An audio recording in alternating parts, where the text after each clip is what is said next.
32 teams, 8 groups, 4 teams per group.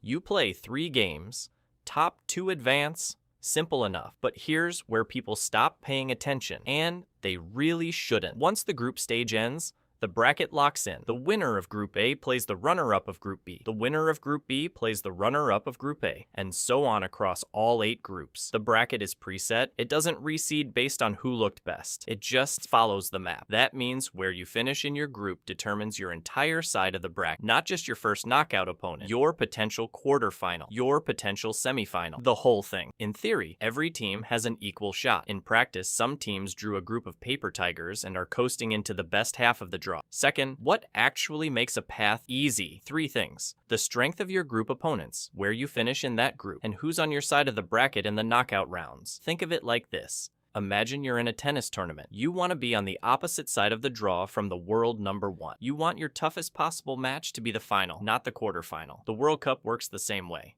If the 2 or 3 strongest teams in the tournament are all clustered on the same side of the bracket, the other side becomes a highway to the final. Before the draw even happens, FIFA seeds the teams. The top seeds go into pot 1. They get separated so they can't meet until the later rounds. But here's the thing. The other 3 pots are drawn into groups with them, and that's where the chaos begins. A pot 1 team could end up with 3 genuinely dangerous opponents and have to scrap for their lives in the group stage. Or they could get 3 teams that are thrilled just to be there. The bracket doesn't care about fairness after the draw, it just cares about position. And this is where being a group runner-up can actually be strategic. Sometimes finishing second in your group on purpose gets you a softer side of the bracket. Some coaches know this. Some fans hate it. Some governing bodies pretend it doesn't happen. It happens. Picture the bracket split right down the middle, left side and right side. They don't meet until the final. If you look at any World Cup and map out where the powerhouses landed in the draw, you'll almost always find one side is heavier. More former champions, more top 10 ranked nations, more scary midfielders who will absolutely ruin your eve. The lighter side, that's where tournament runs get made. That's where a team nobody expected suddenly finds themselves in the final, having faced opponents they could actually handle. Here's where it gets interesting. Teams don't get to choose their side of the bracket, but the draw and how the seeding pots shake out can functionally hand a nation an easier road without anyone doing anything wrong. It's just math meeting luck. This changes every tournament, but the pattern is consistent. Teams that win weaker groups in the lighter half of the draw with a first knockout opponent who barely scraped through, those are the teams with the easiest path. And look, easy path doesn't mean they win. Easy path means they arrive at the final fresher. Fewer injuries, less pressure, 1 or 2 games where they weren't genuinely tested. That's a massive advantage in a tournament where